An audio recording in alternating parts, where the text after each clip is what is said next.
see on üks väga põnev teraapia. Et see on tegelikult üks psühhoteraapia liik, mis kasutab siis niisugust sügavat ühendatud teadliku hingamise tehnikat. Aga see teraapia siis iseenesest teraapiasessioon ei koosne ainult siis sellest hingamisest, vaid ka ettevalmistusest, siis hingamistehnika kasutamisest vähemalt 1 tunni jooksul ja selle kogemuse integreerimisest. Ja see on siis ääretult võimas tehnika, mis töötab siis otseselt psüühikas allasurutud kogemuste ja emotsioonidega.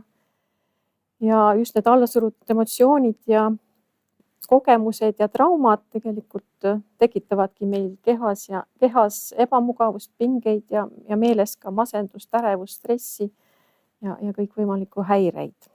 Ja lisaks on veel hea uudis on see, et hingamisteraapia toob alateadvusest välja mitte need halvad kogemused ja mitte ainult traumad ja allasurutud asjad, vaid sealt tuleb välja ka tänulikkus, rõõm, arusaamine ja mõistmine asjadest, miks asjad on nii, nagu nad on.